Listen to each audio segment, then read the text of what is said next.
Bwana, mzigo wa Sweet Love huo unaelekea ukingoni. Zimebaki episode kama 5 hivi mzigo uishe. Sasa bwana, katika sehemu iliyopita kama utakuwa unakumbuka vizuri, ni ambapo Eliana pamoja na Victor walikuwa wapo baharini, wapo kwenye boti, wanazozana, kuna mvutano. Victor anataka lile faili lakini Eliana hataki kuachia lile faili. Na mwisho wa siku Victor anasema basi tutakufa hapa hapa. Eliana anasema poa tu. Lakini nafikia stage Eliana njaa inamshika kweli kweli. Anamfuata Victor. Victor anamwambia bwana sikiliza wewe kama njaa inakushika utajijua wewe. Yaani tutakufa hapa hapa na njaa. Nipe faili turudi, lakini kama unipi tutafia huko baharini. Sasa mvutano ni mkubwa kweli kweli huko kwenye boti. Mambo yatakuwaje? Hapo ndipo tulipoishia katika sehemu ya 30. Bwana, karibu sana kwenye hii sehemu ya 31, mzigo mtamu wa Sweet Love kutoka kwake Said JR. Mimi naitwa Uncle J. Karibu tupate kuendelea. Mzigo unaanzia hapa baharini kwenye boti kati ya Eliana na Victor. Mzozano wao utaishiaje? Bwana, karibu.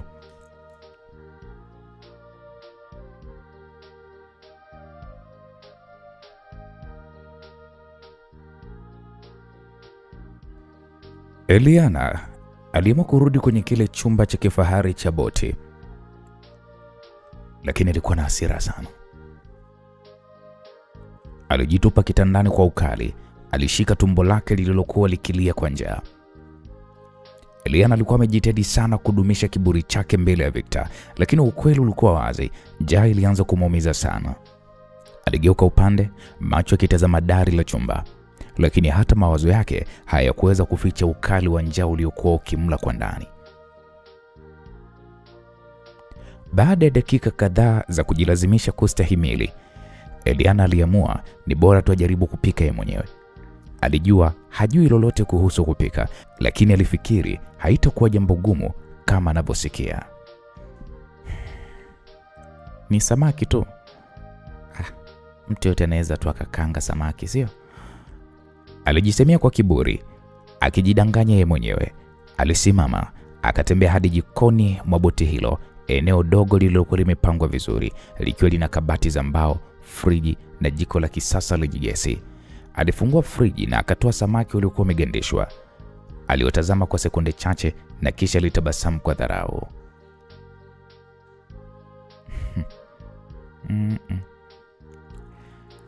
Hivi mjinga nadhani kwamba mimi siwezi kupika Ngoja sasa nimuoneshe kwamba hakuna nisichoweza.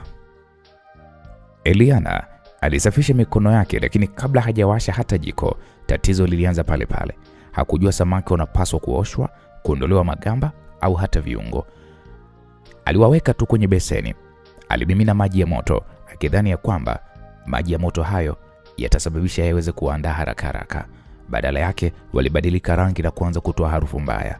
Eliana aliziba pua kwa mkono mmoja huku akiwa analalamika. Mungu wangu, kwa nini wananuka hivi? Aliwatazama kwa sekunde kadhaa na kisha alijisemea,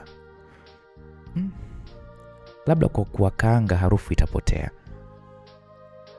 Aliweka kikaango kwenye moto, akamimina pale mafuta mengi ndani yake. Moto ulikuwa ni mkali mno. Mafuta yalianza kukoroma kwa kelele kubwa. Bila ya kusubiri, alitumbukiza samaki wale wabichi pale pale. Kwa sekunde chache, moto ulianza kulipuka juu ya mafuta. Samaki waligandamana kwenye kikango kwa nguvu, na alipojaribu kuwatenganisha, ndo kwanza walizidi kusagika vipande. Wengine wakiwa katikati bado ni wabichi. Eliana alizidi kuchanganyikiwa, uso wake ukijaa jasho.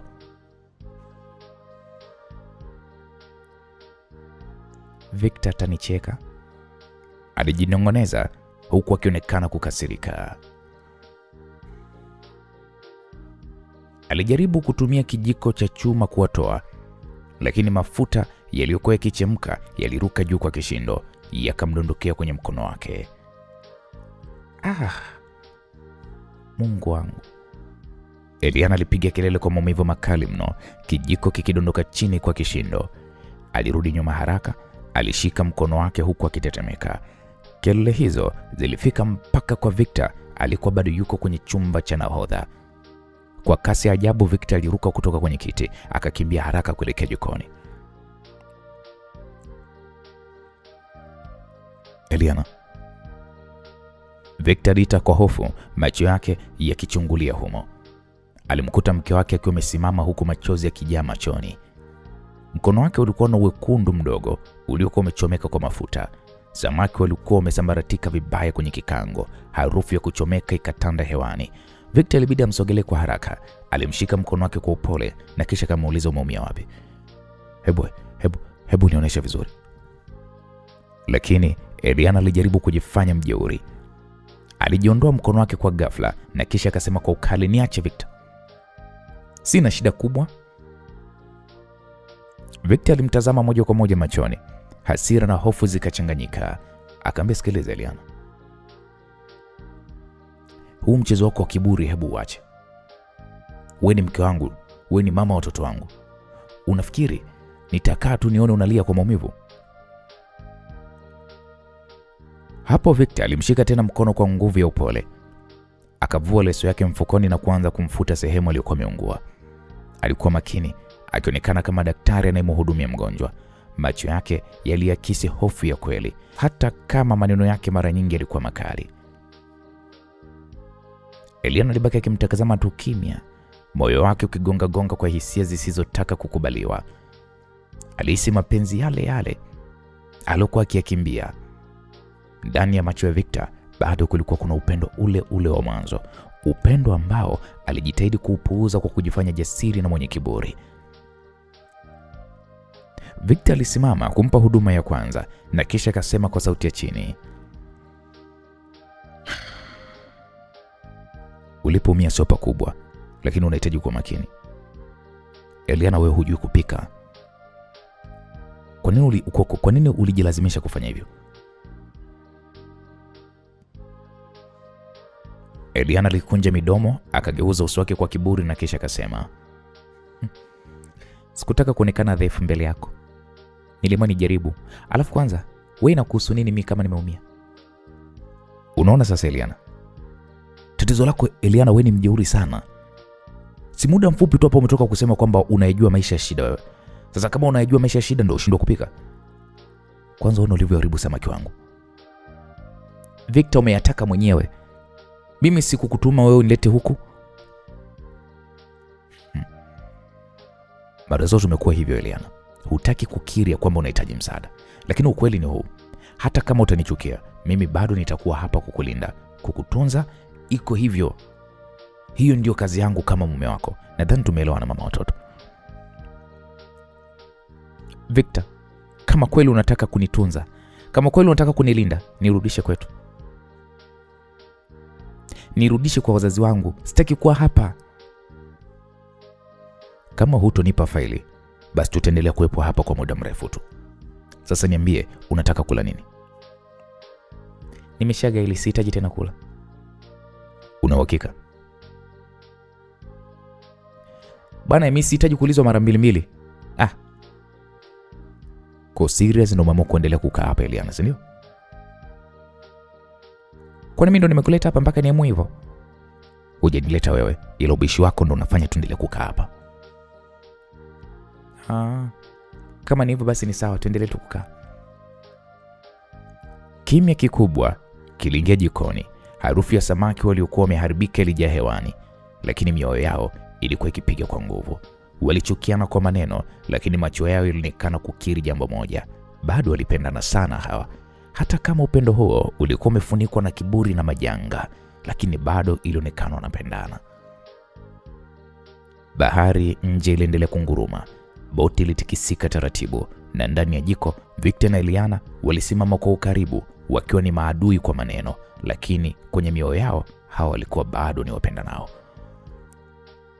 Naam, Victor alipoona samaki waliokuwa wameharibika jikoni, aliamua kuonyesha sura yake ya ubunifu. Alitoa simu yake mfukoni, akafungua pale internet na kuanza kutafuta mapishi ya samaki wa kisasa. Kidole chake kilikuwa kikigusa skrini mara kwa mara, huku uso wake ukiwa kwa makini mno, umakini usio kwa kawaida. Eliana alizungumza kwa sauti ya chini bila kumtazama moja kwa moja. Hivi unajua samaki hawa wakipikwa vizuri wanaweza kuwa ni watamu kuliko hata chakula chochote kile unachokula kwenye mahoteli makubwa. Eliana aliyekuwa amekaa kwenye kiti cha pembeni huku amekunja miguu yake kwa hasira, alitupa jicho dogo kwake na kisha akajibu kwa dharau.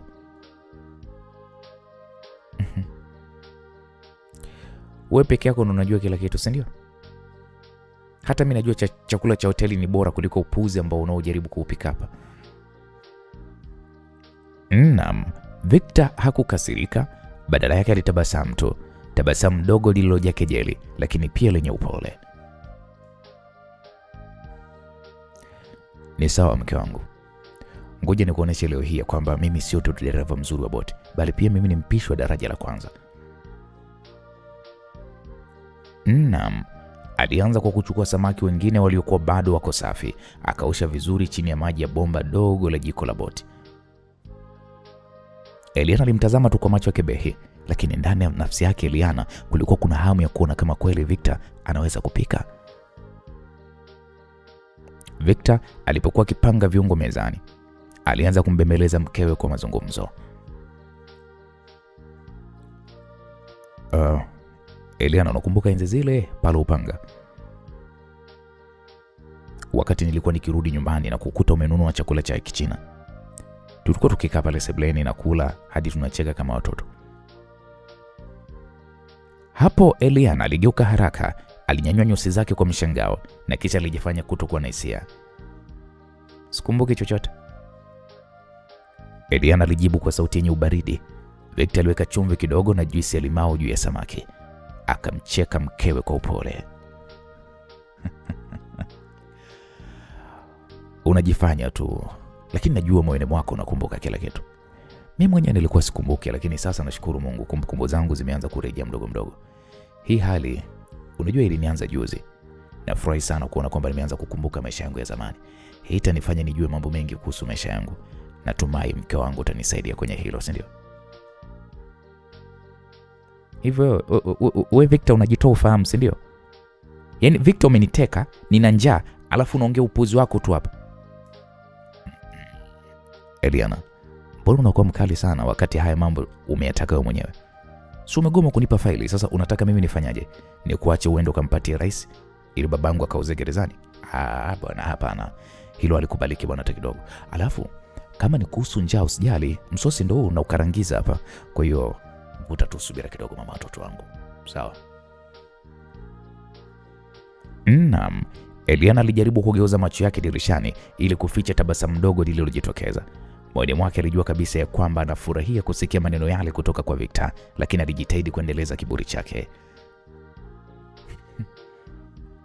Victor, hebu acha kunifurahisha kwa maneno ya kitoto. Hata kama utakumbuka kila kitu, bado hatuwezi kurudi kule kule tulikotoka. Mambo yamesharibika kwa hivi sasa.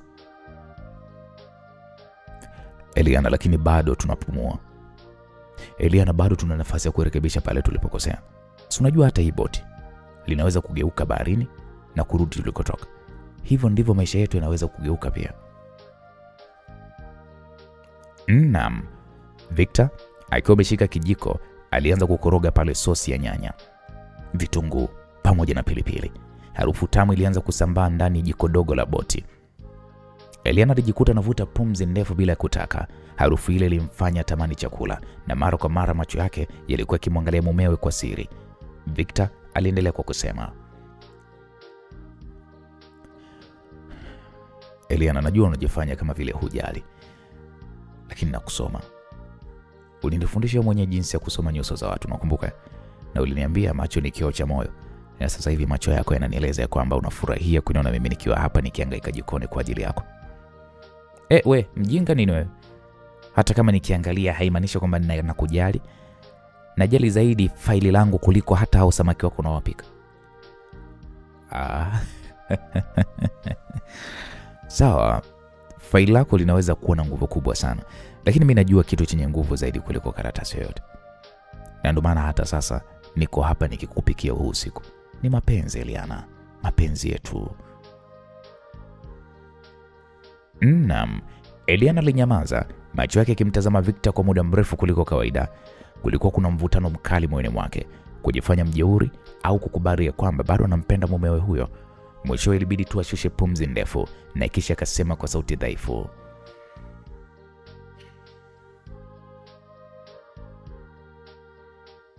kama kweli wewe ulikuwa unanipenda kwa kiasi hiko, mbona ulikuwa wa kwanza kunisaliti? Victor alisimama kimya kwa sekunde kadhaa, akatazama moto mdogo jikoni ukicheza juu ya kikaango. Eliana, mimi nilikuwa ni mjinga, hilo nakubali, lakini sasa naanza kukumbuka thamani yako. Hata nikijaribu kukufuata, moyo wangu unakataa, na isitoshe kumbukumbu zangu zimeanza kurudi, na nitahakikisha kwamba narekebisha makosa yangu yote ya nyuma. Naam, samaki walipoanza kukaribia kuiva, alipanga vizuri kwenye sahani, akapaka pale sosi yake kwa ustadi, akaipamba kwa kipande cha limao na mboga mboga. Aliweka ile sahani mbele ya Eliana kwa heshima na kisha akasema, naomba malkia wangu aonje chakula cha mumewe, mpishi wa baharini.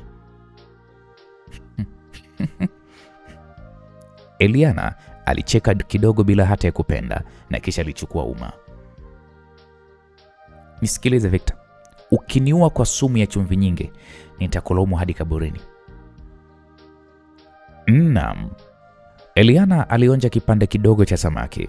Mara ghafla uso wake ulionyesha mshangao. Ladha ilikuwa ni tamu kuliko hata alivyotarajia.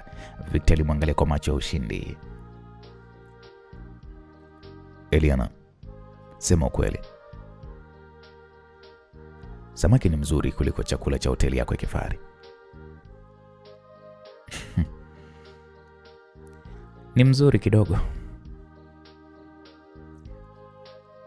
Ndio maana nilisema Eliana, kila kitu kikiharibika hakumaanisha kwamba hakuwezi kutengenezwa tena. Samaki waliharibika mikononi mwako, lakini tumeanza upya na sasa hivi ni bora zaidi.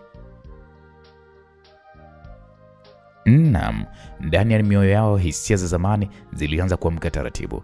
Ingawa maneno yao bado yalijaa kiburi, waliendelea kula pamoja.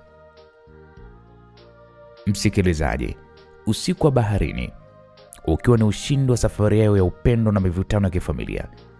Baada ya kumaliza kula, Eliana alijiegemeza kwenye kiti cha mbao kilichokuwa kipo kando ya meza ndogo ya jikoni, huku akipiga kelele za kujifanya mjeuri.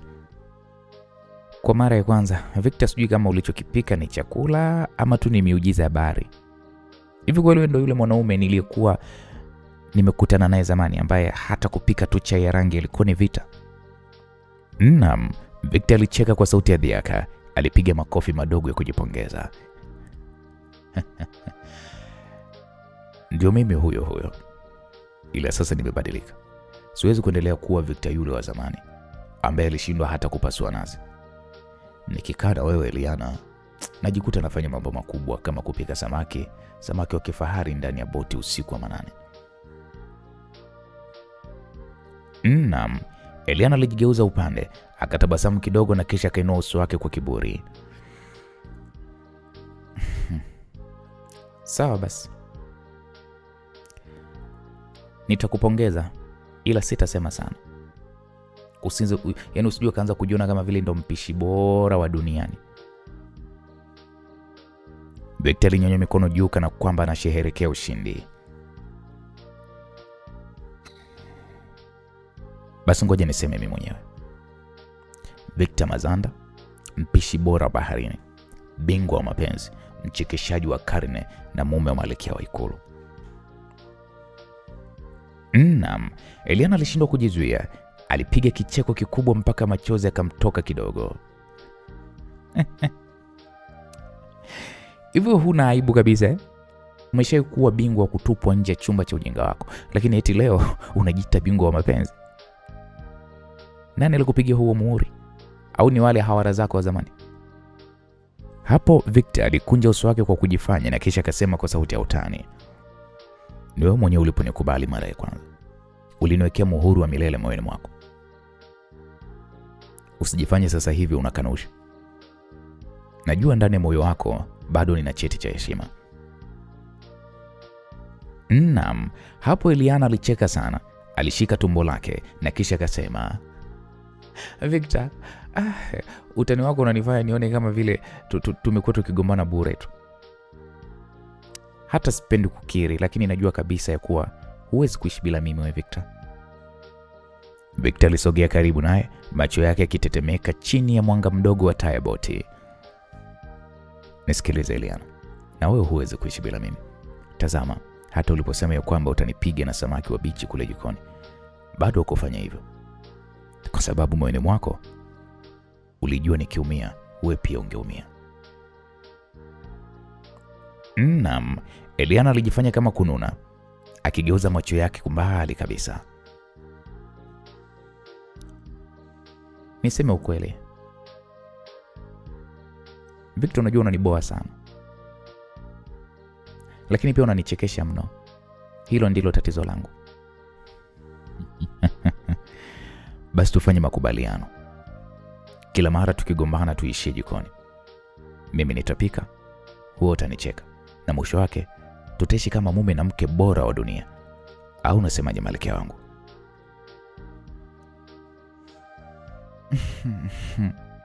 Mara ya kwanza unasema upike, mara ya pili utasema nipike mimi.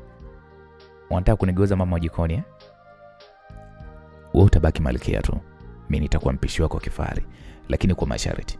Kila ukila lazima unisifie, hata kama nimeharibu hiko chakula. Na nisipokusifia je? Ugomvi wake utakuwa ni mkubwa mno, na nitahakikisha unakicheua chakula chote ulichokula muda huo.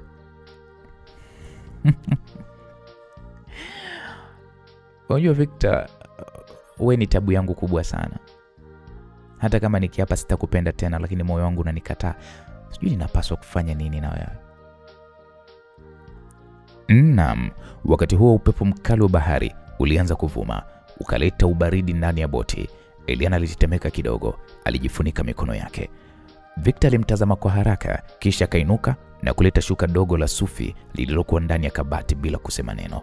Alimfunika taratibu na kisha kaketi kando yake kumvuta karibu. Eliana hakupinga, alihisi joto la mwili wa Victor likipenya ndani kabisa moyo wake. Macho yao ilipokutana, kulikuwa kuna ukimya wa sekunde chache uliojaa maana kubwa. Victor alivunja ukimya kwa sauti ya upole. Eliana, kwa sasa sihitaji hilo faili lako. Siwezi kufikiria maisha yangu bila wewe. Hata kama tuna tofauti, hakuna kinachoweza kunizuia mimi kupigania upendo wetu. Mwanzo nilikuwa nakuona kama kizuizi tu kwenye maisha yangu, lakini tokea kumbukumbu zangu zianze kurudi, nimeanza kujihisi tofauti kabisa juu yako. Sasa naanza kuelewa kwa nini nilikuwa wewe mwanamke, ingawa bado wewe ni mjeuri sana. Victor, hivi ni kweli umeanza kukumbuka? Ndio Eliana. Hebu niambie umekumbuka nini ambacho ulikuwa umekisahau? Bado sijakumbuka vyote, ila kuna baadhi tu ya matukio muhimu sana nimeanza kuyakumbuka. Kwa mfano dereva wa lori alinigonga, nimemkumbuka vyema tu. Nimekumbuka kama uliwahi kujifanya house girl nyumbani kwangu ili mradi tuwe karibu na mimi. Naam. Eliana aliposikia hivyo alijikuta akifurahi sana, kwani alijua sasa mumewe ameanza kuwa kama yule wa zamani. Na hata hivyo, kwa kuwa bado hakutaka kujishusha kwa mumewe, alitikisa kichwa na kisha akasema,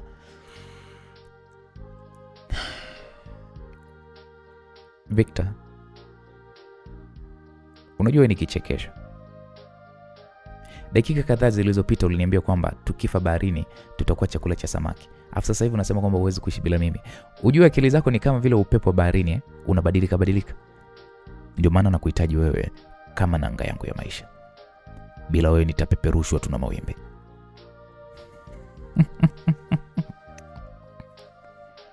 Naam, Eliana alijikuta akicheka kwa upole sana, macho yake yakionyesha mng'ao wa hisia ambazo alijaribu kuficha kwa muda mrefu. Hatimaye akainama, alimkumbatia Victor kwa nguvu kana kwamba hakutaka kumwachia. Victor naye alifunga mikono yake kwa kumzunguka, akihisi mapigo ya moyo wa mke wake yakigonga kwa kasi.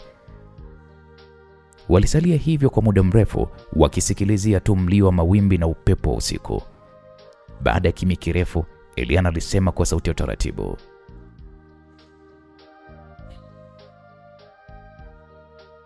Victor, labda bado tuna nafasi ya kuandika upya hadithi yetu.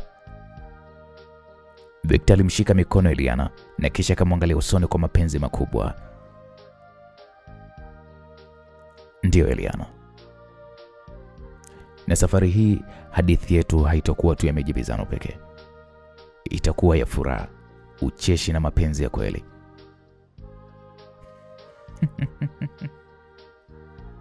Naam, walicheka tena wakiendelea kupiga stori na utani wa mapenzi, kila mmoja akimcheka mwenzake kwa misemo ya kifahari na kumbukumbu zao za zamani.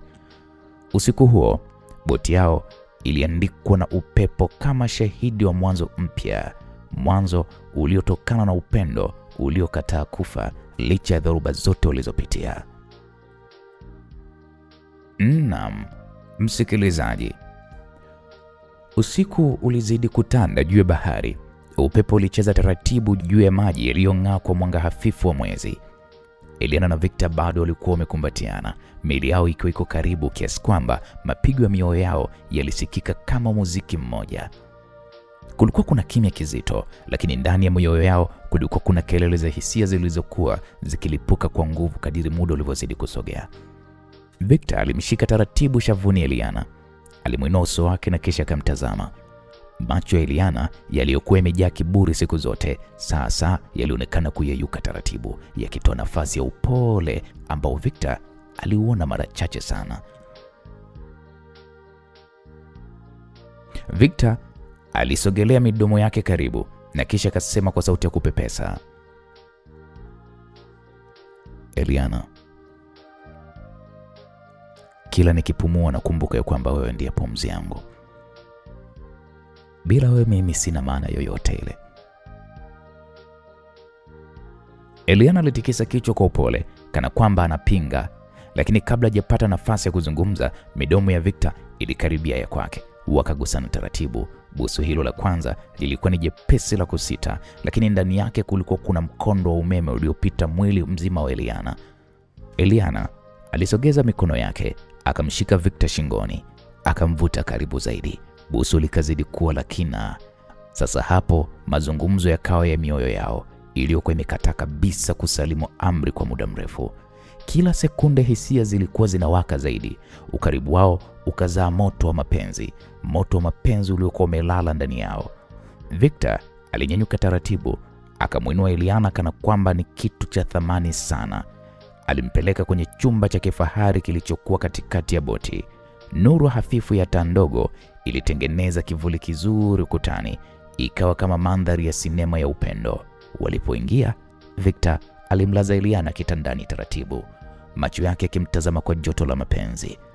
Victor hakusema maneno mengi, lakini ishara ya macho na mikono yake zilieleza kila kitu, ya kuwa hakumchukia, bado alimpenda zaidi ya maisha yake.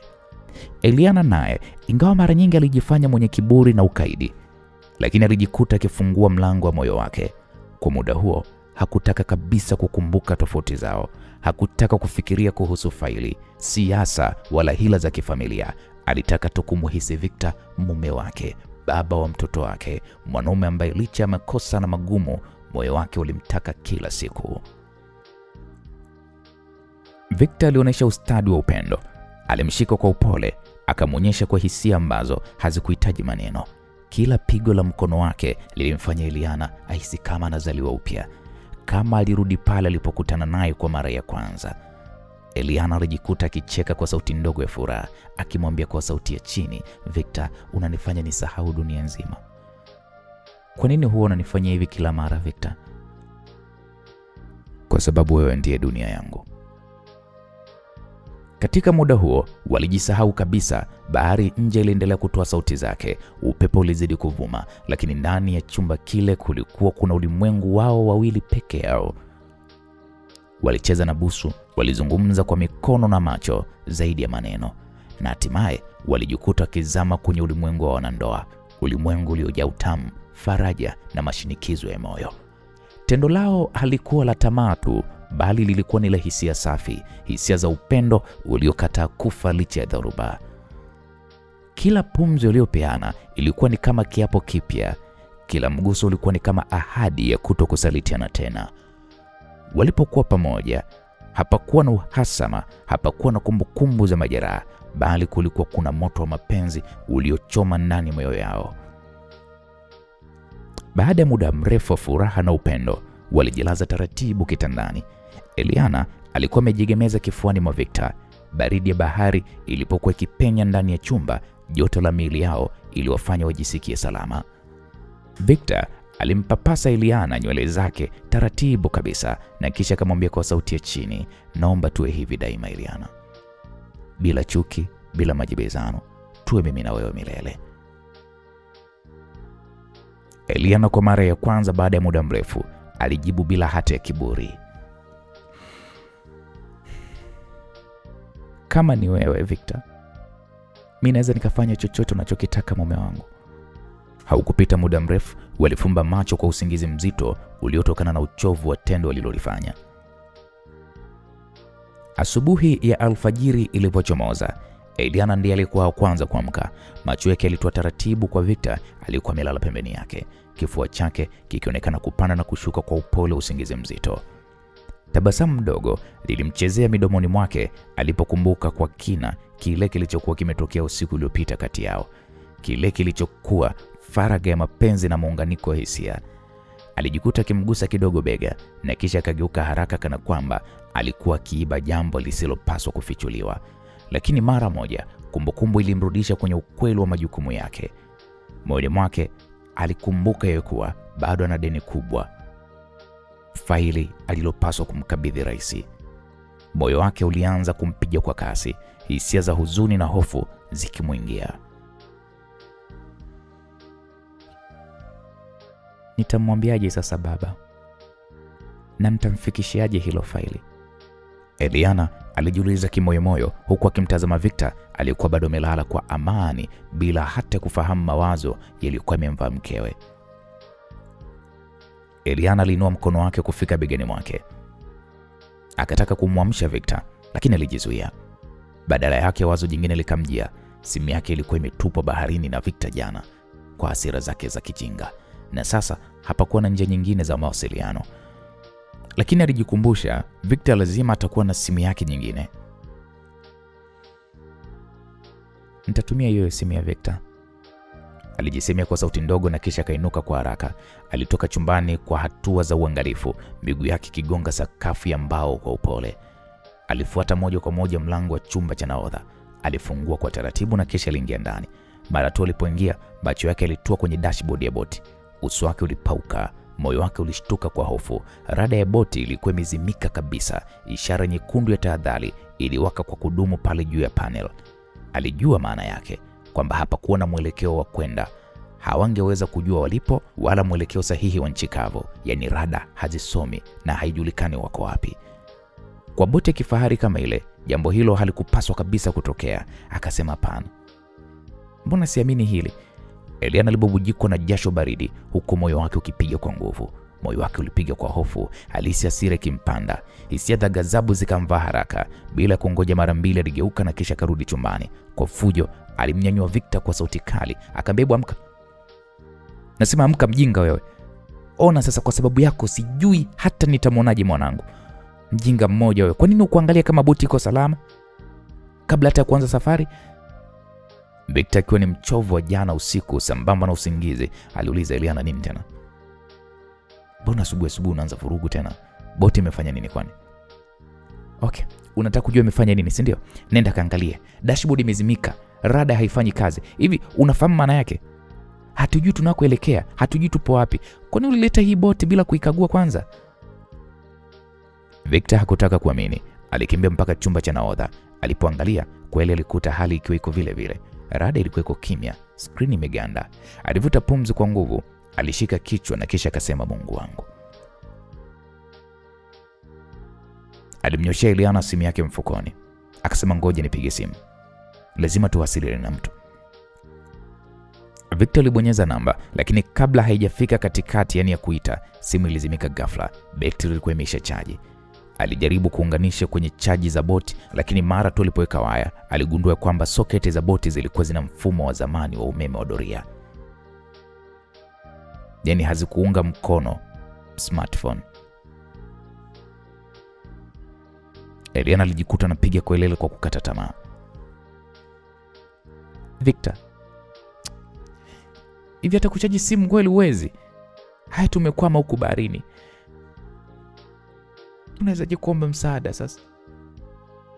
Victor alijaribu kutulia, alitafuta suluhu nyingine. Hebu ngoja. Radio call ipo.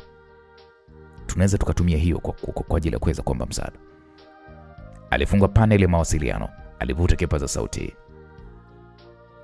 Hello? Hello? Tunaomba msaada. Sauti yake ilisikika ikijirudia ndani ya chumba bila hata ya majibu, lakini kitu cha ajabu kilitokea. Radio call yenyewe ilikuwa ni mbovu.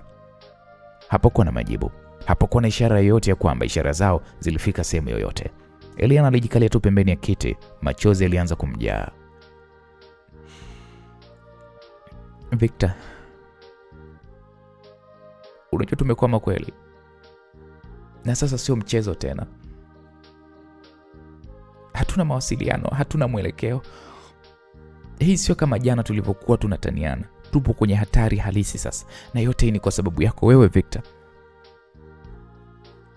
Victor alibaki tu amenyamaza, akishikilia kipaza sauti mikononi. Uso wake ulionekana kugubikwa na mzigo mzito wa mawazo. Alimtazama Eliana, akamwona akitetemeka kwa hofu. Alijua kosa kubwa limefanyika. Kule kujiamini kwake, kule kudharau kwa kuchukua boti bila kuhakiki, sasa kulikuwa kumewafikisha kwenye hatari ya kweli. Tutapata suluhisho Eliana. Tafadhali usikate tamaa. Alijaribu kumtuliza, ingawa sauti yake ilikuwa ina ukakasi wa wasiwasi, lakini Eliana hakutaka tena maneno ya matumaini. Alimtazama kwa macho ya hasira na kisha akasema kwa sauti iliyojawa na uchungu. Victor, kama tutakufa huku, ujue ni kosa lako. Kila hatua Victor ni kosa lako. Usinilaumu mimi moja kwa moja Eliana. Kama ungenipa faili wala hata tusingefikia huko. Yaani hatujui tunatokaje hapa na wewe bado unaongelea habari za faili. Kweli Victor?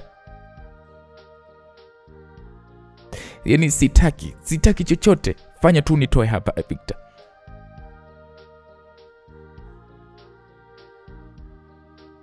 Eliana alishika tumbo lake kwa mikono yote miwili, kana kwamba alikuwa akijizuia mapigo ya moyo yasipasuke kwenye kifua chake.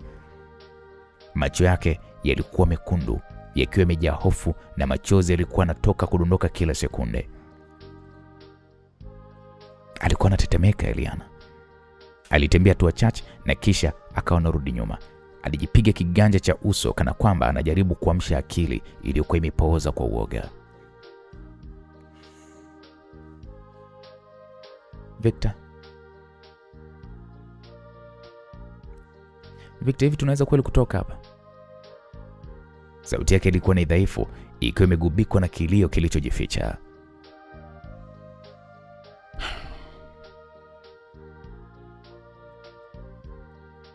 Victor, mimi bado nataka kumuona mtoto wangu. Sina nguvu ya kukubali ya kwamba mwisho wangu utakuwa hapa, nikisaulika katikati ya maji haya makubwa. Victor, mimi siwezi. Sauti yake ilivunja ukimya wa kutisha uliokuwepo ndani ya chumba cha nahodha. Victor aliyekuwa amebaki akitazama redio isiyokuwa na msaada, aligeuka na kisha akamwangalia mkewe. Moyoni mwake alihisi uchungu mzito mno, uchungu wa kuona hofu imemwelemea Eliana, uchungu wa kujua kuwa kosa lake la kutokujua hali ya boti liliwaweka katika hatari hiyo. Victor alimsogelea Eliana taratibu. Alinua mikono yake na kisha alimshika mabegani. Eliana, alimuita kwa sauti ya upole lakini yenye uthabiti. Naomba unisikilize. Huu sio mwisho wetu. Najua hali ni mbaya. Najua tumekwama na kila kitu kinaonekana kama vile kimegeuka dhidi yetu. Lakini naamini kitu kimoja. Hatujakusudiwa kufa hapa. Wewe na mimi tutatoka hapa salama. Lakini tunawezaje kutoka Victor? Hatuna mawasiliano. Hatujui tuko wapi. Hatuna mwelekeo tunapokwenda. Hatuna msaada wowote na bahari ni kubwa mno. hatuoni mwanzo wake, hatuoni mwisho wake. Na sisi ni wadogo mno. Hata nikifikiria tunaona mwisho wangu, najua nitakufa bila hata kumwaga mtoto wangu, bila kumkumbatia tena. Victor, siwezi kuvumilia haya mawazo.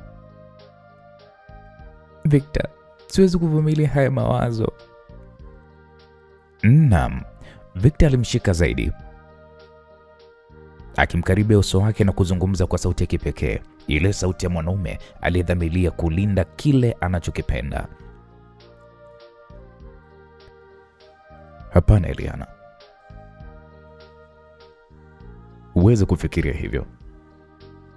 Mtoto wetu bado atakuona, mtoto wako bado atakukumbatia, na nitahakikisha hilo linatokea kwa kila njia. Nadhani umenisikia. Mimi ni mume wako, mimi ndiye nitakayepigana kwa ajili yako na kwa ajili ya mtoto wetu. Sitakubali hata kwa sekunde moja tu kupoteza imani ya kwamba hatutarudi salama. Naam, maneno yake yalikuwa na uzito, yakipenya ndani kabisa ya moyo wa Eliana, kana kwamba yalikuwa ni miale ya mwanga katikati ya giza zito. Alibaki akimtazama Victor kwa muda. Uso wake ulijawa na mchanganyiko wa machozi na mshangao. Kwa mara ya kwanza tangu alipoona matatizo ya Rada, aliweza kuona uthabiti ndani ya macho ya mumewe, ile nguvu ya mwanaume halisi anayesimama kama ngome. Victor, unawezaje kuwa na imani hiyo Victor? Aliuliza kwa sauti ya kunong'ona. Yaani hata kila kitu kinaposhindikana bado unaamini? Victor alivuta pumzi ndefu, akatabasamu kwa uchungu na kisha akasema, kwa sababu nimekuahidi Eliana. Nilikupa neno langu pale tulipoamua kuishi pamoja kwamba nitakulinda kwa kila hali. Na kama ninaishi leo, maana yake ni kwamba Mungu bado anatupa nafasi ya kutoka hapa. Usiniangalie kama mtu aliyekosea, nione kama mwanaume wako anayesimama kukulinda. Ukiniamini mimi utapata nguvu ya kuvumilia, na ukivumilia tutapata njia. Eliana alishtuka kidogo kwa namna alivyozungumza. Alihisi moyo wake ukiwa ni mzito, lakini ukipewa nguvu mpya. Macho yake yalimtazama Victor kana kwamba alikuwa akiona mtu mwingine kabisa, sio yule mwenye makosa ya jana, bali mwanaume wa kweli aliyesimama imara leo. Victor, sauti yake ilipotelea taratibu. Alijikuta akimkumbatia kwa nguvu.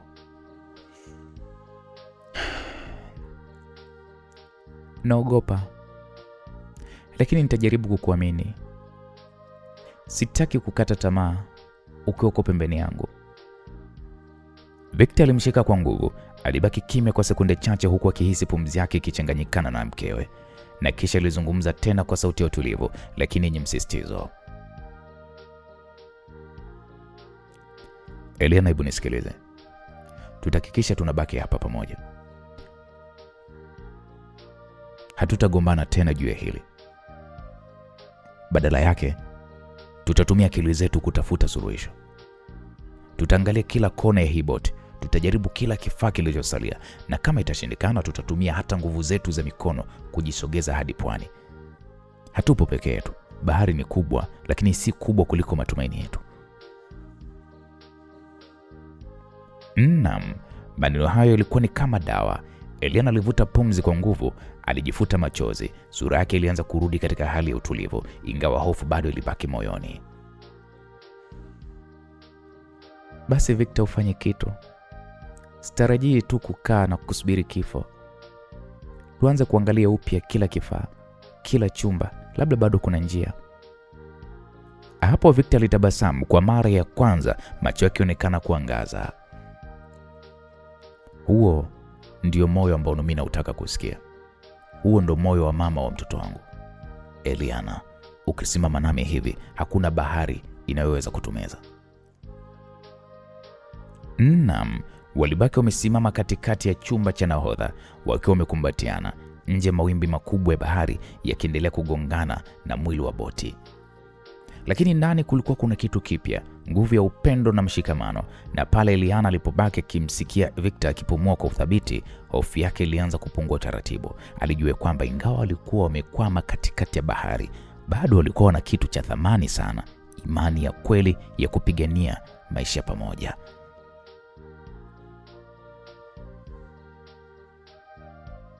Wakati huo, tukiachana na huko, tukija ndani ya ikulu, msikilizaji, ndani ya ikulu, meza kubwa kifahari ndani ya ikulu ilikuwa imetandikwa vitambaa vya rangi ya dhahabu, vikionekana kung'aa chini ya mwanga wa asubuhi uliopenya kupitia pazia ndefu za hariri.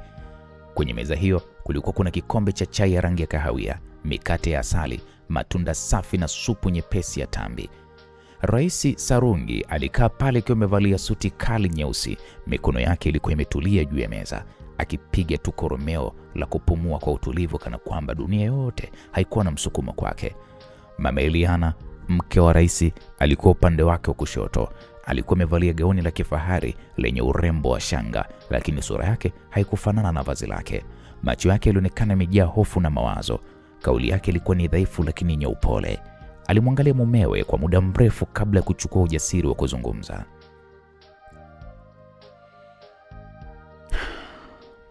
Mume wangu, alianza hivyo taratibu kabisa, huku akiinua kikombe cha chai na kukiweka chini bila hata ya kunywa. Umesikia chochote kutoka kwa Eliana? Maana nilijaribu kumpigia mara kadhaa jana jioni, simu yake haipatikani. Mpaka leo alfajiri sijampata. Kwa nimeingiwa na hofu mume wangu. Rais Sarungi aliinua macho yake kumwangalia mkewe na kisha alivuta pumzi ndefu. Uso wake ulionekana kama mtu asiyekuwa na haraka ya kujali, yaani kana kwamba hoja hiyo kwake ilikuwa ni kelele tu za kawaida. Mama Eliana, kwa nini kila mara unajisumbua na huyo binti? Wewe mwenyewe unajua vitendo vyake na mume wake. Kila siku wana drama mpya, kila siku wanazua kashfa. Jana tu walikuwa wanazungumziwa kwenye mitandao kwa mambo ya kipumbavu kule mjini. Na sasa hivi unategemea nikimbie nyuma yao tena kama mlinzi wao? Kweli? Lakini mume wangu, huyu ni mtoto wetu, ni damu yetu. Hata kama ana makosa bado anatakiwa kulindwa. Na sasa simu zake hazipatikani, hata Victor hapatikani. Usione kama jambo la kawaida. Labda kweli wameingia kwenye matatizo makubwa mume wangu. Tatizo kubwa? Tatizo gani? Hawa vijana wako wamezoea kutengeneza matatizo wao wenyewe. Wamelelewa vyema, wana elimu kubwa, wana nafasi nzuri serikalini na kijamii, lakini hawajui heshima yao. Wanaacha majukumu yao, wanageuza maisha yao mchezo wa sinema. Ukiona kimya chao ni mpango wao mpya wa ajabu ambao wameuandaa. Kwa usiniambie kwamba wana matatizo. Mama Eliana, wao wenyewe ndio matatizo. Lakini we ni baba yao. Angalia unavyosema. Yaani kana kwamba hawana maana. Hata kama wamekosea mume wangu, hata kama wamekuwa watu wa drama, watu wa mind game, lakini bado ni damu yetu wale. Eliana ni mtoto wako wa kwanza wa kike, wa pekee. Unawezaje kusema kwamba huna haja ya kujua yuko wapi? Hapo Mheshimiwa Rais alipumua kwa sauti kubwa. Aliinua kikombe chake na kisha alikunywa chai kwa kinywa kimoja. Alipomaliza, aliweka kikombe chini kwa nguvu kiasi na kisha akasema, "Isikilize Mama Eliana, nimesema sitachukua hatua yoyote. Wacha wajifunze. Kila siku wanafanya mambo utadhani labda ni watoto wa sekondari. Sijui siku wakipata matatizo ya kweli watafanyaje. Na safari mimi situmii nguvu za ikulu kumsaidia yeyote kati yao. Yaani kama kweli wameshindwa kujitunza wao wenyewe, basi waje hapa wakutane na matokeo yake." Maneno ya Mheshimiwa Rais yalikuwa ni makali na baridi, yakimfanya Mama Eliana kutulia kimya kwa sekunde chache, machozi yakijaa machoni.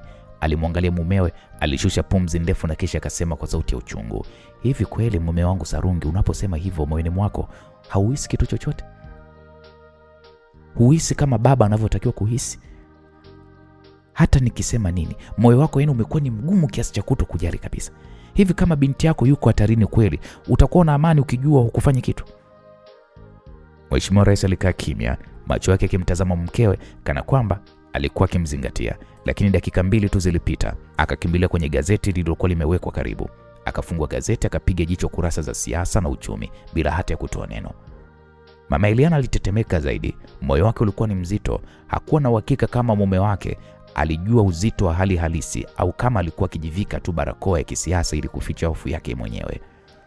Alitamani sana kuendelea kumsihi, lakini aliogopa maneno zaidi ya mume wake ambayo mara nyingi yalikuwa ni kama vile mapanga yanayomchana moyo.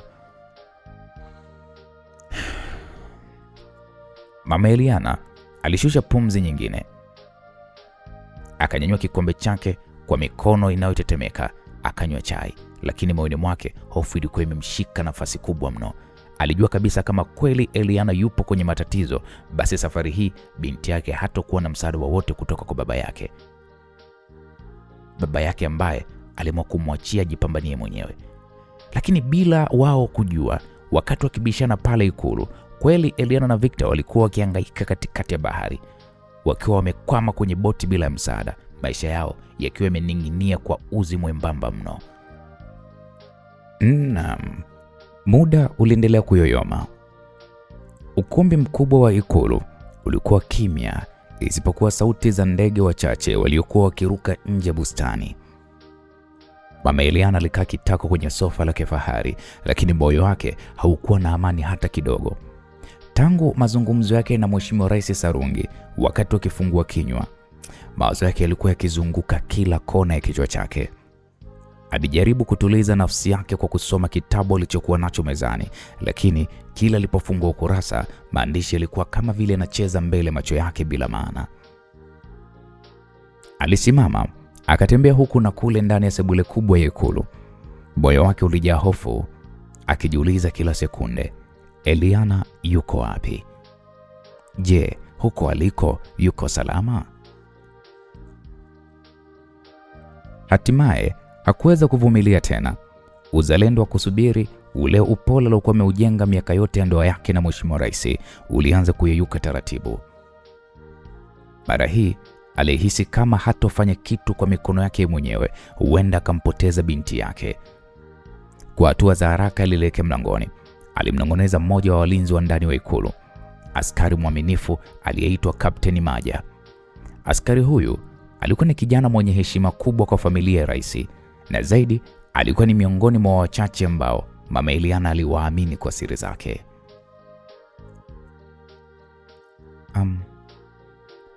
Kapteni Maja, sauti yake ilikuwa ni laini lakini yenye uzito.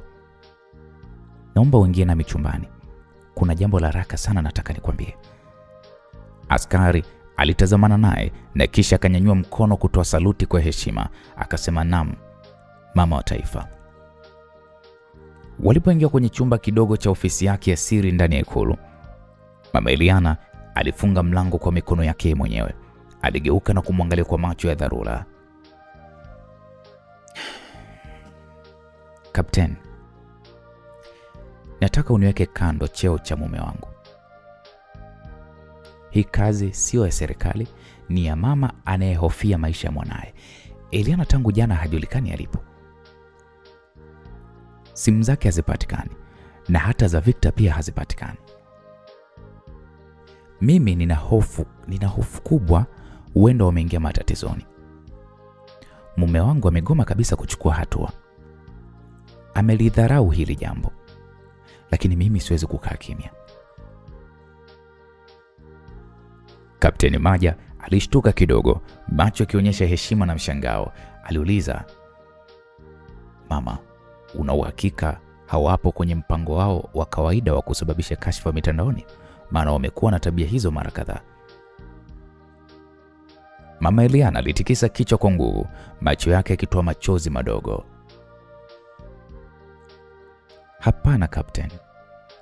Safari hii moyo wangu unaniambia kuna tatizo halisi. Mwanangu hayuko salama. Tafadhali nataka uanze mara moja kufuatilia alipo.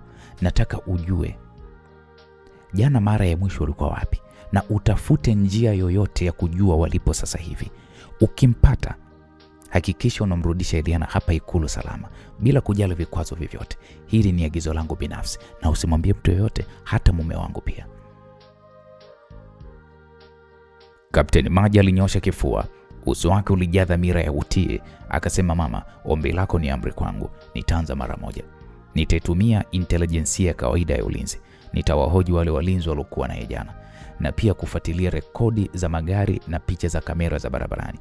Naahidi nitamleta mtoto wako salama. Hapo mama Eliana aliketi tena, akashika kichwa kwa mikono yake, akasema, asante sana Captain. Usikubali mtu yote ajue unafanya hii kazi kwa ajili yangu. Nikishindwa kumpata mwanangu, nafsi yangu haitakuwa na amani tena.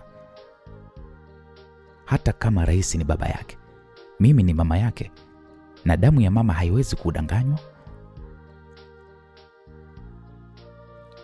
Mama, nitakuletea taarifa za awali haraka iwezekanavyo mama.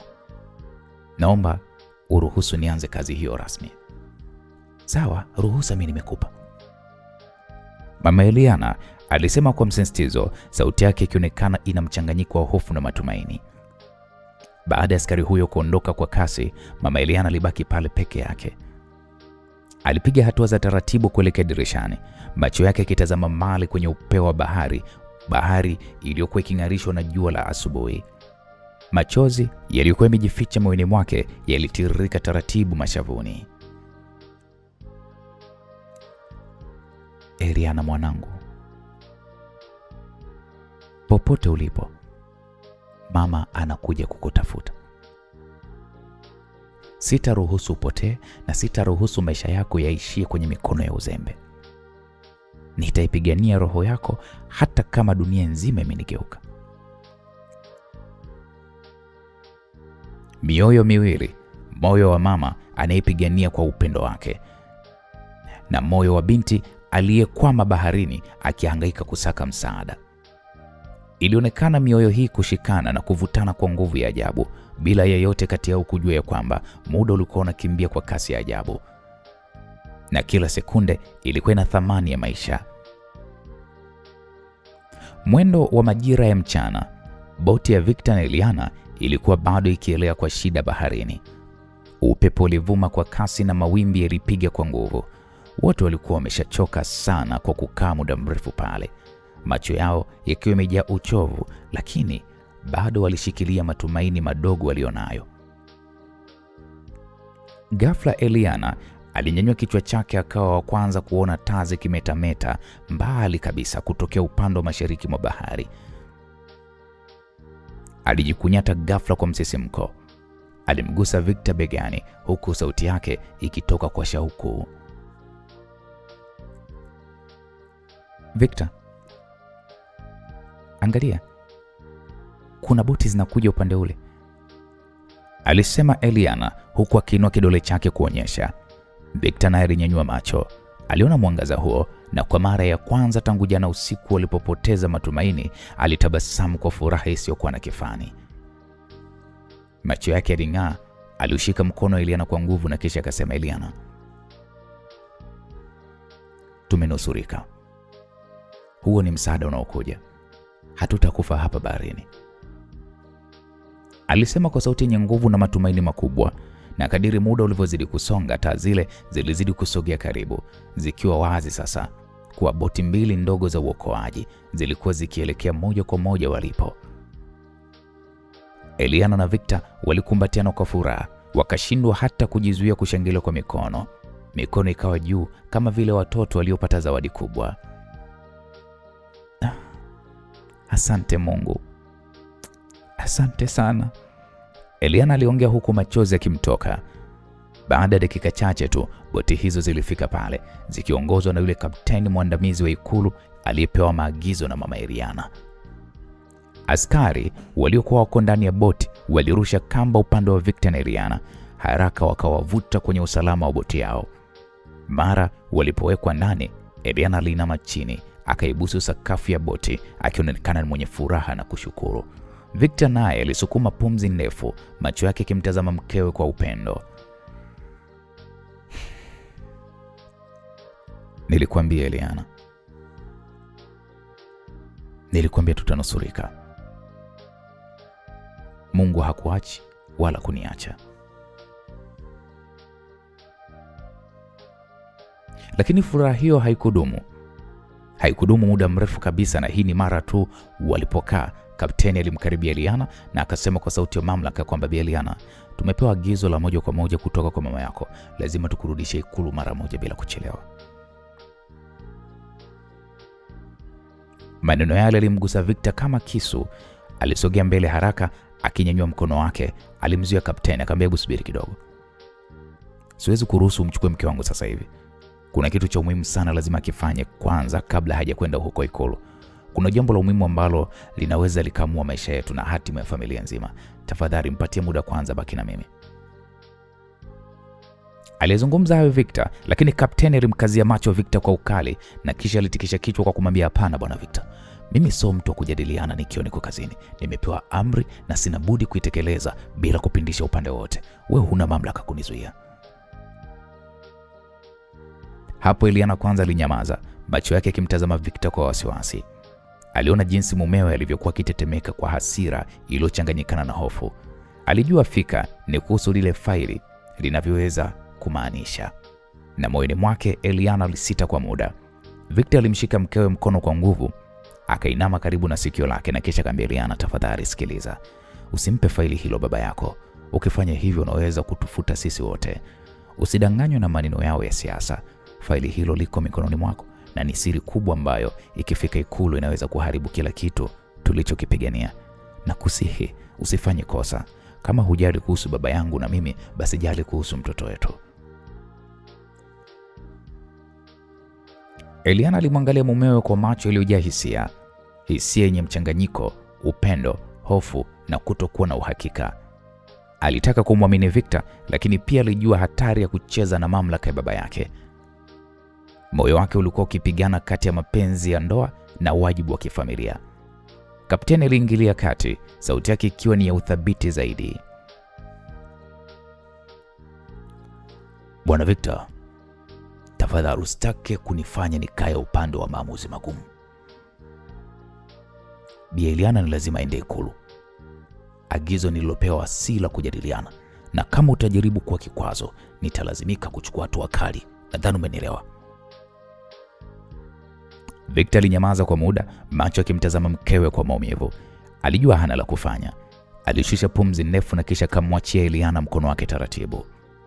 Sauti yake ilibaki ni ya chini lakini ikiwa na machungu kwamba, Eliana, nenda basi, lakini nakusihi kumbuka maneno yangu. Usifanye kosa la kupeleka faili hilo moja kwa moja tafadhali.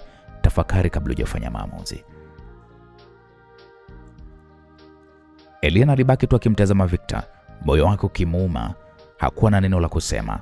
Macho yake yalionyesha wazi huzuni aliyokuwa nayo. Askari walimsogeza karibu, wakamweka kwenye boti ya kwanza tayari kwa safari ya kuelekea ikulu. Victor alibaki amesimama kwenye boti ya pili, macho yakifuatilia kwa mbali walivyokuwa wanamuondoa mkewe. Moyoni mwake Victor kulijaa mawazo na hofu nzito. Alijua vyema tabia ya Eliana, msichana jasiri, mwenye misimamo mikali na asiyependa kudhibitiwa. Kuna uwezekano mkubwa kabisa akafanya kinyume na vile alivyomwambia. Sasa Victor akiwa amebaki peke yake, upepo wa baharini ukimpiga usoni, Victor alijishika kichwa akijisemea kwa sauti ya chini, Mungu wangu, nifanye nini sasa? Eliana, usije ukaivuruga hii siri. Tafadhali mke wangu. Boti ilizidi kusogea mbali na mwanga wa jua ukawa juu ya bahari, lakini moyoni mwa Victor kulizidi kutanda giza zito la hofu na wasiwasi. Kwa kuwa kila kitu kilikuwa kimeharibika, Victor aliamua tu kurudi nyumbani kwao Kunduchi.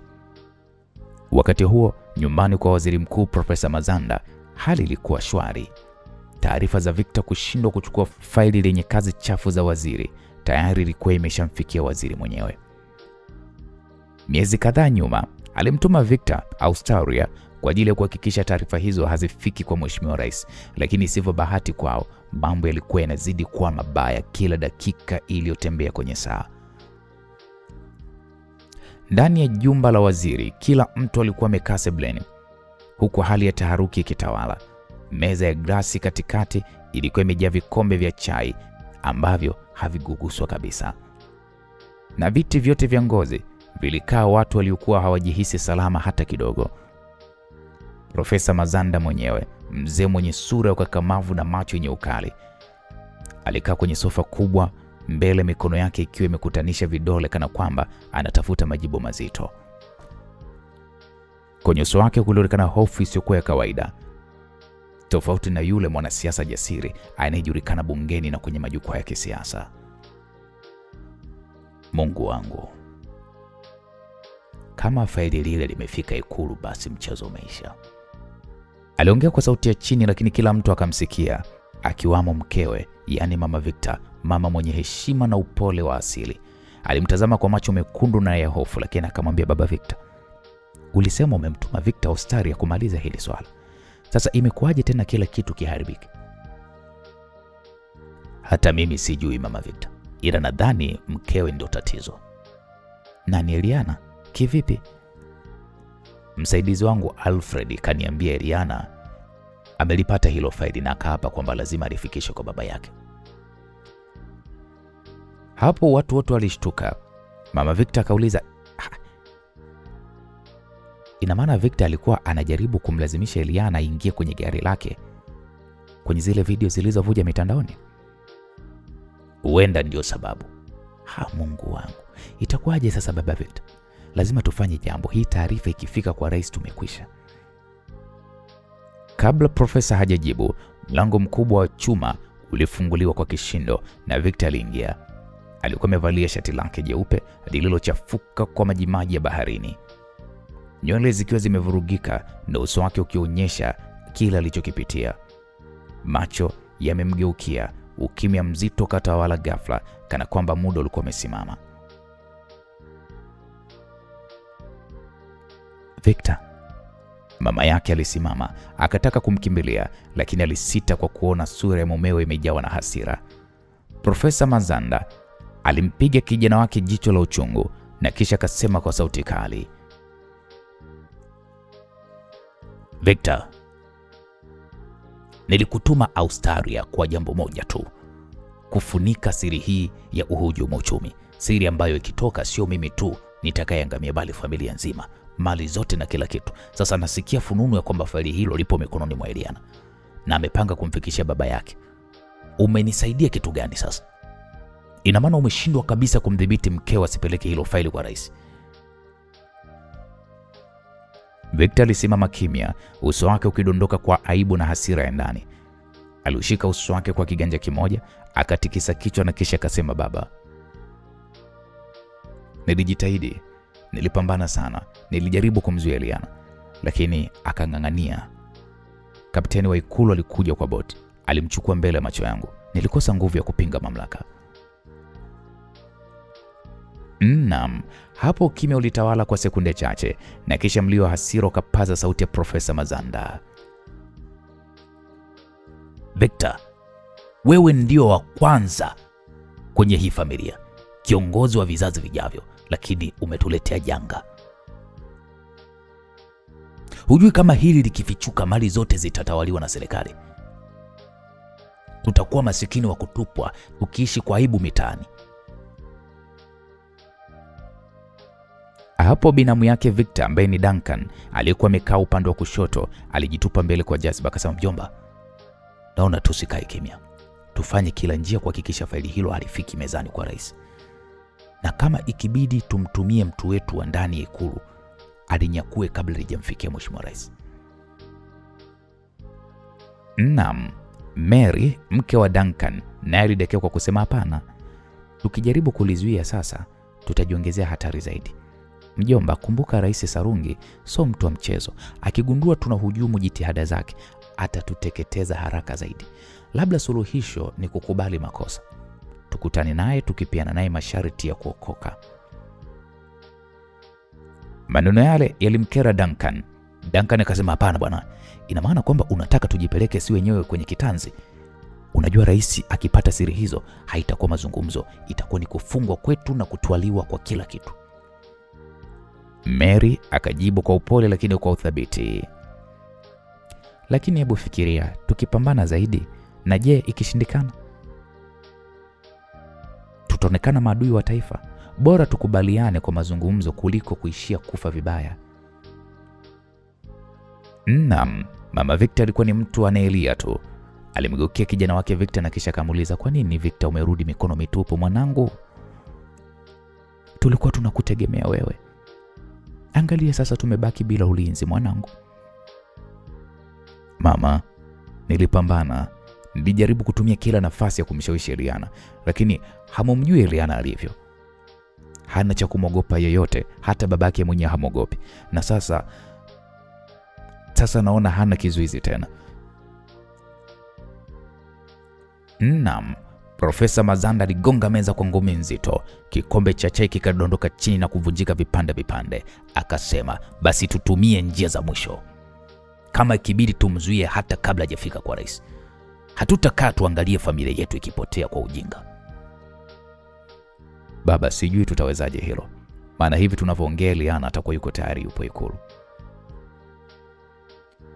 Hapo wote walibaki wakimkodolea macho Victor. Hali ya taharuki iliongezeka. Kila mtu alikuwa na hofu moyoni. Kila mmoja alijua vyema ya kwamba hatima ya familia nzima sasa ipo mikononi mwa Eliana, binti wa rais na mke wa Victor. Victor alikaa kwanza kimya, macho yake yakitazama mbali kana kwamba anawaza zaidi walivyokuwa wakiona. Moyoni mwake alijua jambo moja tu. Ikiwa Eliana ataamua kulipeleka faili hilo kwa baba yake, basi familia ya Mazanda itaangamia bila huruma.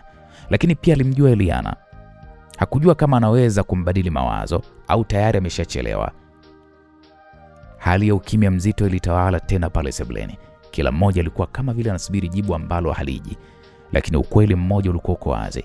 Wakati ulikuwa unakimbia na familia ya Mazanda ilikuwepo kwenye mstari mwembamba wa kuangamia au kuokoka. Kila mmoja alikuwa kama vile amekalia kiti cha moto. Macho yao yalizunguka bila kujua suluhisho ni lipi. Sauti za majadiliano makali zilikuwa zikikita katikati yao kwa ukimya mzito uliokuwa umejaa mshindo wa mapigo ya mioyo.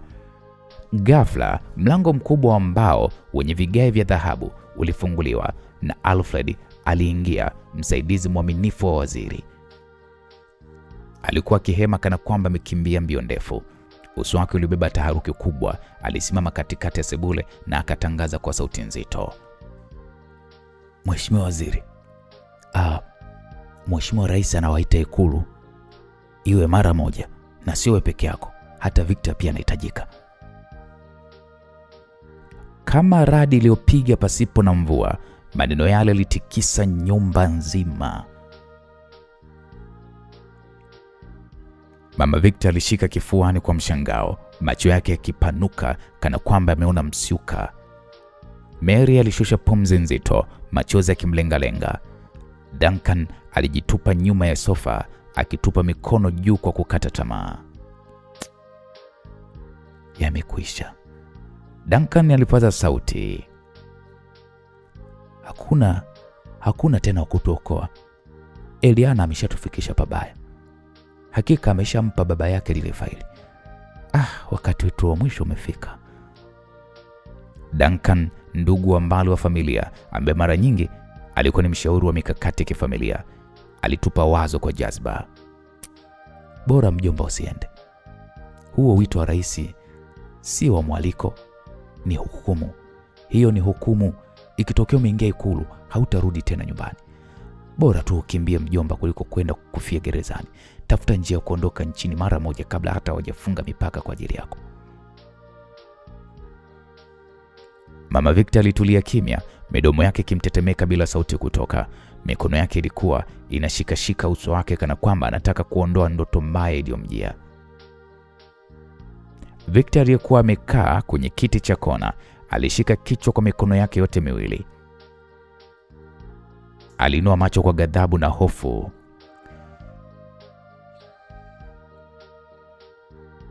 Baba, sikiliza. Usishikilie ushauri wa kufa kama shujaa, wakati unaweza kuishi kama mtu huru.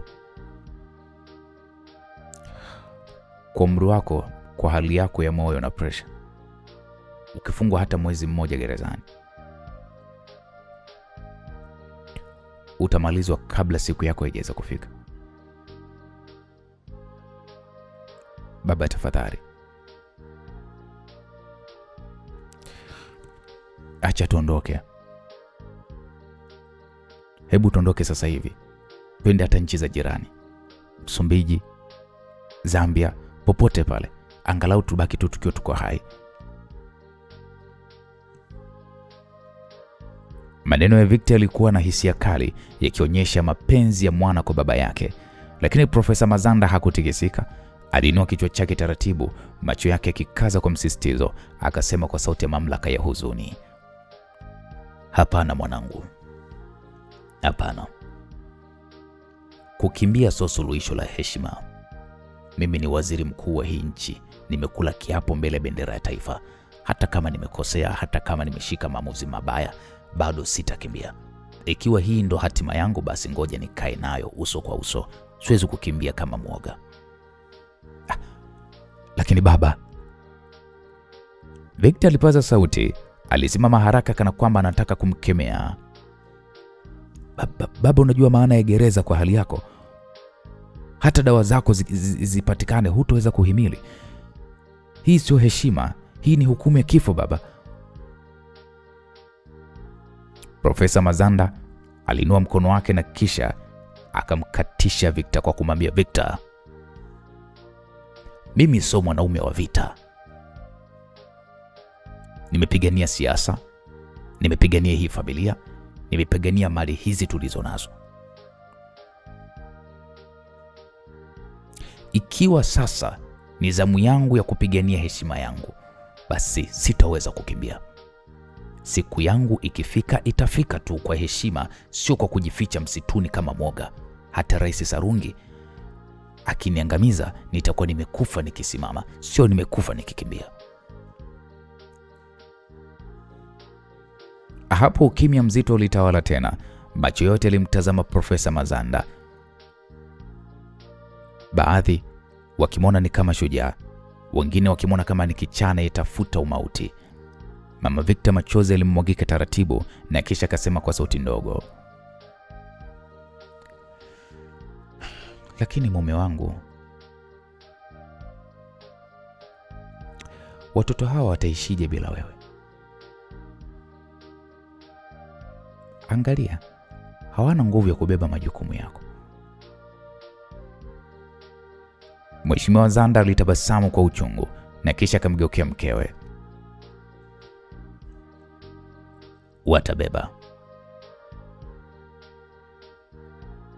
Watabeba tu mke wangu. Wamelelewa kuona maisha haya, na sasa wamefika wakati wa kusimama wenyewe. Mimi nimefika mwisho wa njia yangu. Niache nimalize safari yangu kwa heshima."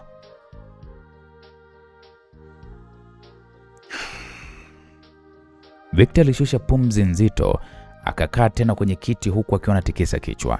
Uso wake ulijaa huzuni ya mwana anayeona baba yake akitembea kuelekea kaburini huku akiwa hai. Lakini hakuweza kufanya lolote. Alfred aliyebaki kasimama kimya muda wote, alisema kwa heshima lakini kwa msisitizo,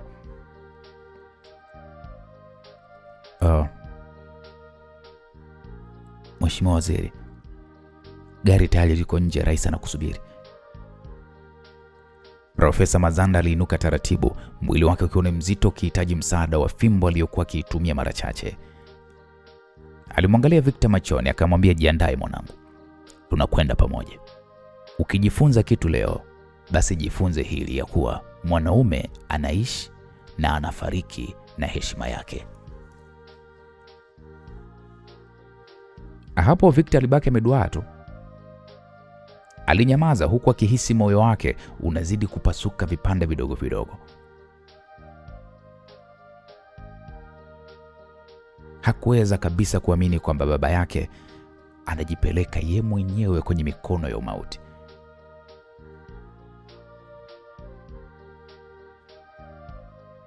Lakini hakuna mtu yeyote yule aliyebaki na nguvu ya kumbadilisha. Nyumba nzima ilibaki kwenye hali ya majonzi. Kila mmoja akijua safari ya Ikulu haikuwa safari ya kawaida, bali ni safari ya hukumu. Na kila dakika iliyopita, kivuli cha hofu kilizidi kuingia kwenye mioyo yao, mioyo ya familia ya Mazanda. Kwa upande wa nje wa jumba hilo, ukimya mzito ulitanda, yani kana kwamba hata upepo wa baharini ulijizuia usiingie ndani ya geti hilo.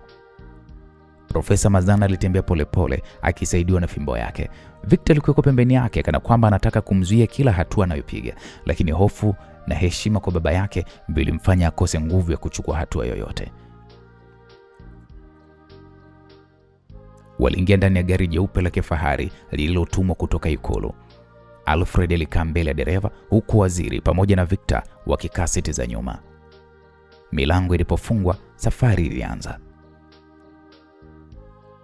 Kelele za engine na mlio wa tairi juu ya lami vilichukua nafasi ya ukimya mzito uliokuwa umetanda. Victor alimgeukia baba yake akishusha pumzi nzito na kisha kwa sauti yenye maumivu alisema,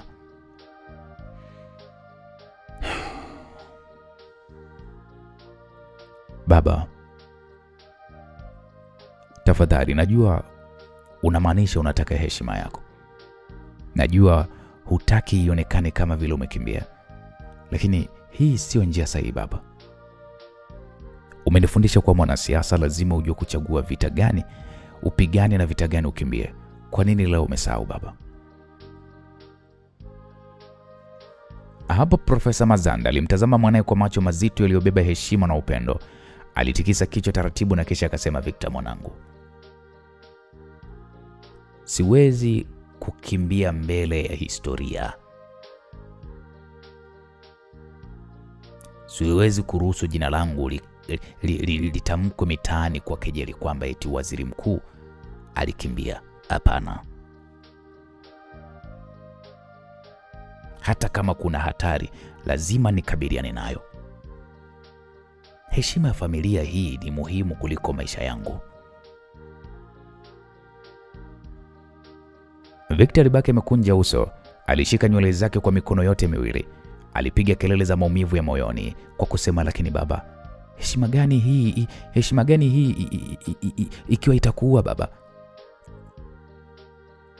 Heshima gani ikiwa itaniacha mimi, itamwacha mama na wadogo zangu bila wewe? Baba, hizo heshima. Hii ni kujiangamiza." Mazanda alivuta pumzi ndefu, alipiga kelele ndogo ya kikohozi na kisha akasema kwa sauti yenye uzito wa hekima na huzuni, "Sikiliza mwanangu Victor. Nimekuwa nikikuandaa siku zote kuchukua nafasi yangu. Unafikiri nimekupa majukumu madogo madogo ya kampuni? Nimekufundisha siasa. Nimekupeleka kwenye safari za serikali kwa ajili ya nini unadhani? Ni kwa sababu nilijua siku moja mzigo huu utaangukia mabegani mwako. Ikiwa leo hii ni mwisho wangu, basi jua jukumu la familia yetu litakuwa mikononi mwako." Hapo Victor alibaki kimya, macho yakimtoka kana kwamba yuko ndotoni. Aligeuka na kutazama kupitia kioo cha gari. Taa za barabarani zilikimbia haraka kuelekea katikati ya jiji. Moyoni alitamani kupiga break, kutupa funguo, kumshusha baba yake na kumficha sehemu yoyote, lakini hakuweza. Baba yake alikuwa amekwisha kufanya uamuzi. "Baba." Sauti yake ilitoka taratibu huku ikitetemeka. "Baba, mimi sijawahi kuwa tayari kwa hili. Ndio umenifundisha mengi, lakini sijawahi kufikiria siku moja mimi nitabeba familia yote. Sijawahi kufikiria nitakuwa ngao yenu mbele ya ulimwengu.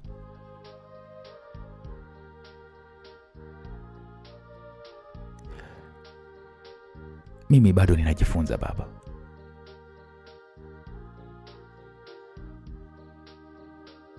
Tafadhali baba, usiniache hivi."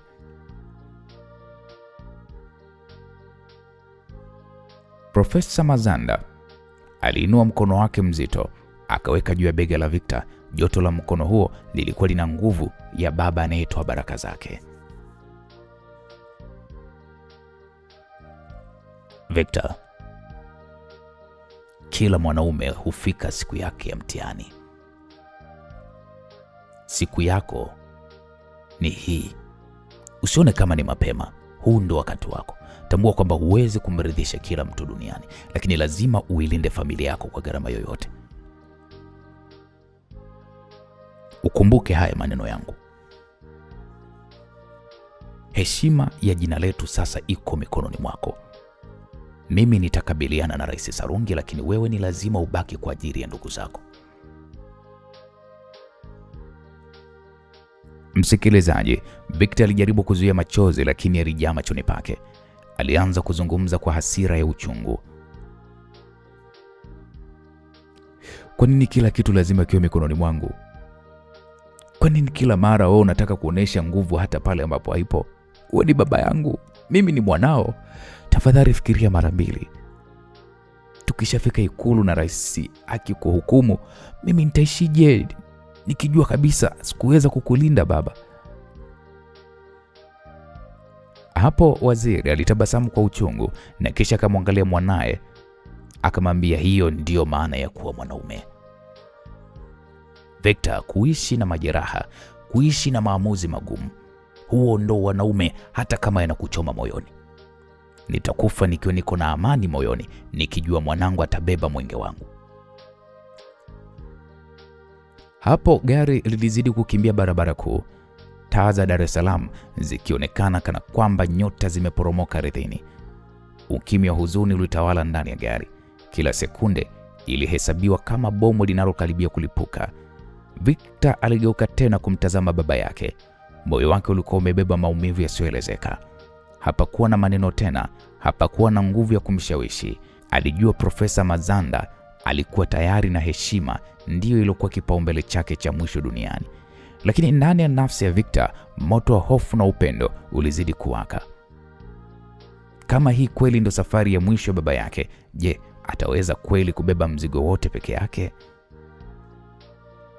Gari lao liliposimama mbele ya geti la Ikulu, pumzi za Victor zilionekana kugongana ndani ya kifua chake, kana kwamba moyo wake ulikuwa unataka kujitoa nje.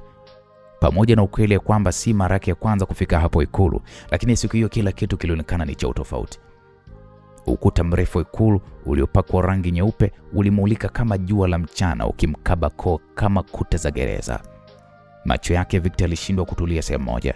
Mara aliangalia askari wa ulinzi waliokuwa wakisimama wima kama sanamu, mara alimtazama baba yake aliyekaa kimya, uso wake ukiwa umefunikwa na alama za msongo wa mawazo na majonzi ya miaka iliyopita.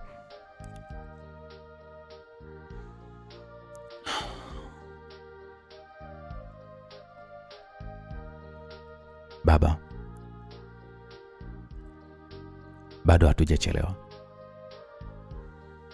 Victor alijaribu tena kwa sauti ya kuomba, kama mtoto anayemsihi mzazi asimwadhibu.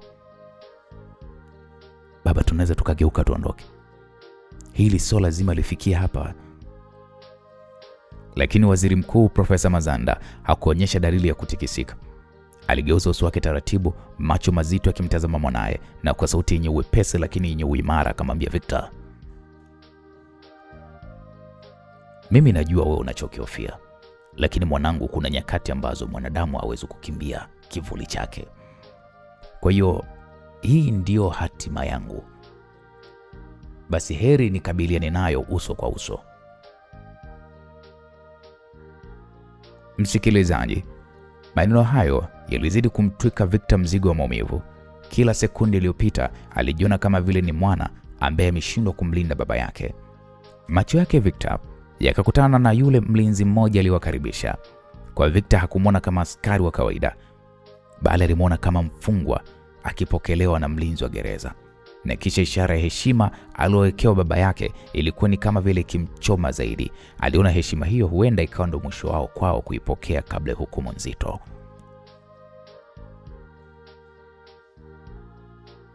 Mlango wa chuma ulifunguliwa, waliruhusiwa kuingia.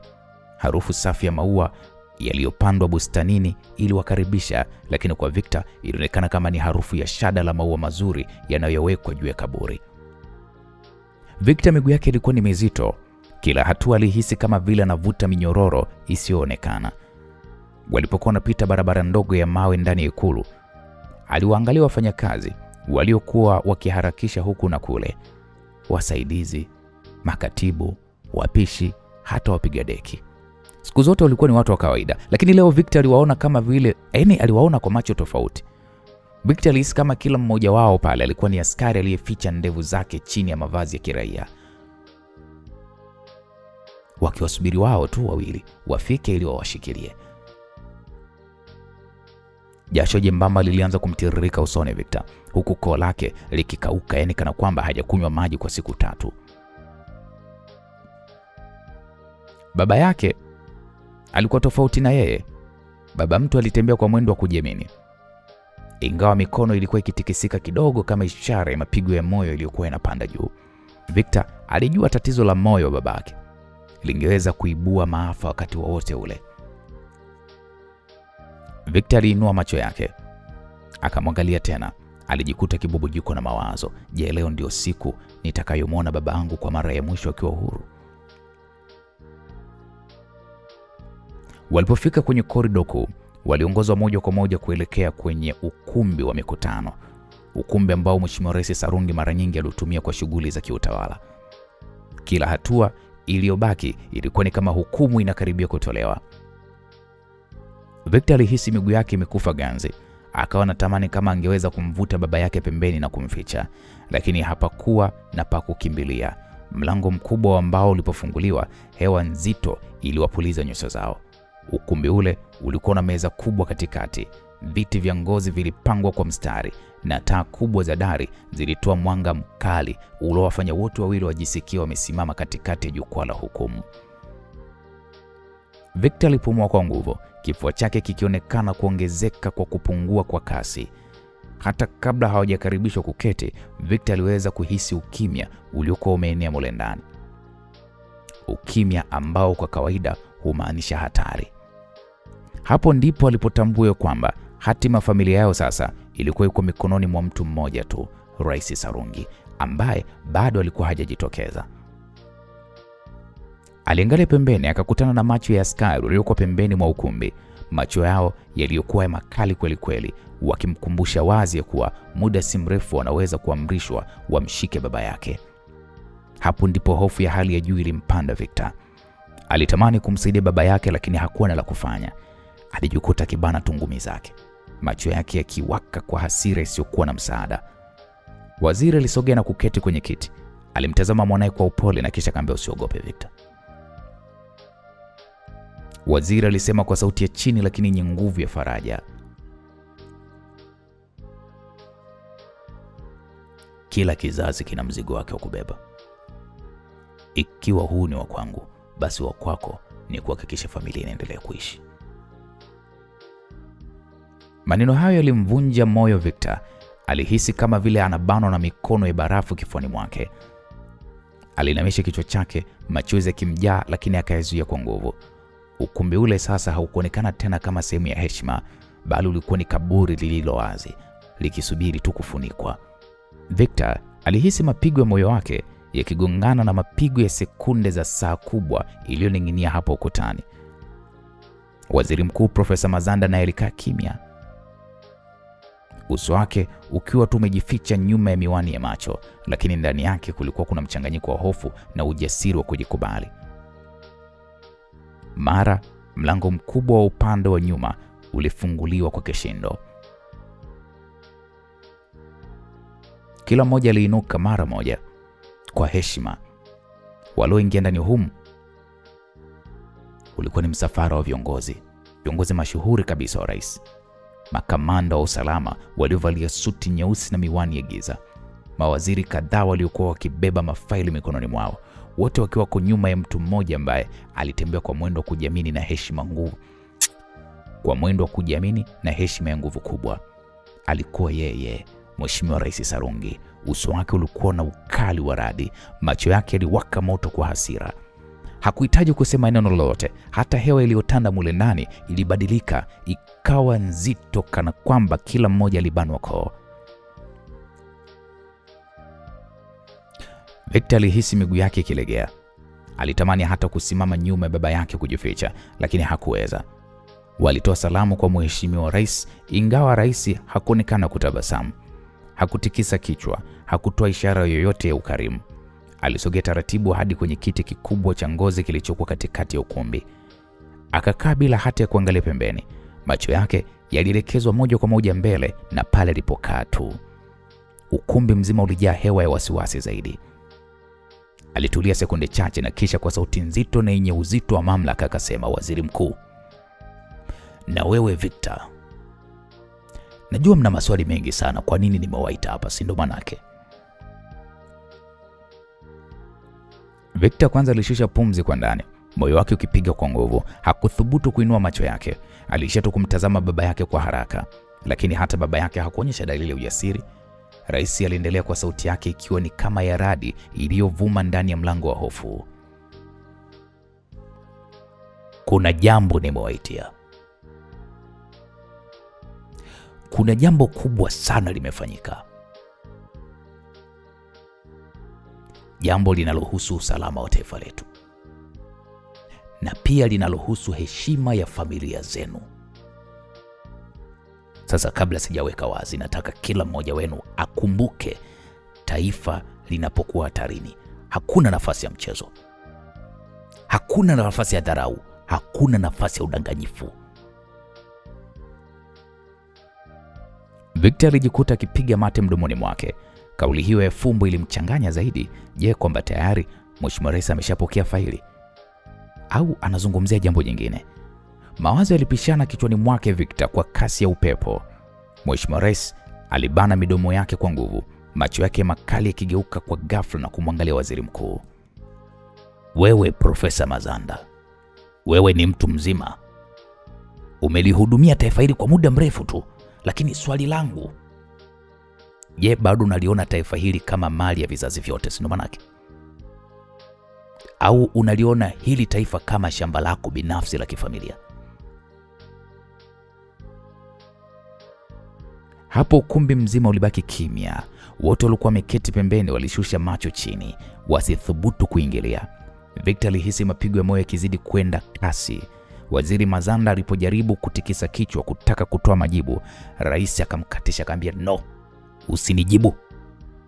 Nataka niongee kwanza, na utanijibu pale nitakapokupa ruhusa hiyo, ndipo utakapoweza kuongea." Rais alisimama kidogo, mikono yake ikigonga meza kwa nguvu. "Kwa miaka mingi tumekabidhiwa dhamana kubwa, lakini katika kipindi cha hivi karibuni nimeona makundi ya watu wachache wakijiona kana kwamba wao ndo wamiliki wa Tanzania hii. Wameanza kutumia nafasi zao kujinufaisha, kusafirisha mali za taifa nje na kuacha wananchi wakiendelea kulala njaa. Je, huu ndo urithi mnaotaka kuacha, si ndo manake?" Naam, kauli hiyo ilipita kama kisu kilichochoma ndani ya mioyo ya Victor na baba yake. Haikuwa wazi kama rais alikuwa akizungumzia moja kwa moja faili lililokuwa amelipata kutoka kwa Eliana au kama bado alikuwa kwenye mazungumzo ya fumbo akipima uvumilivu wao. Victor alimtazama baba yake kwa uharaka. Uso wake ulikuwa umepauka, mikono yake ikitetemeka juu ya meza, lakini bado alijaribu kuonekana imara. Victor pamoja na baba yake wanawaza, hapa rais anazungumzia nini? Au lile faili ameshalipata kutoka kwa Eliana? Au kuna kitu anakizungumzia hapa? Eti msikilizaji, je, mnahisi ni nini? Hebu tukutane katika sehemu ya 32 tupate kujua Mheshimiwa Rais anazungumzia nini hapa, maana bado still anaendelea kuongea ni mafumbo ambaye anamchanganya kweli Victor na baba yake. Bado mzigo unaelekea ukingoni, zimebaki episode kama 5 sijui 4 sijui, mzigo unaelekea kuisha. Kwa hiyo usikose katika sehemu inayofuata. Mimi naitwa Uncle J, mzigo kutoka kwake Said JR. Asante na kwaheri.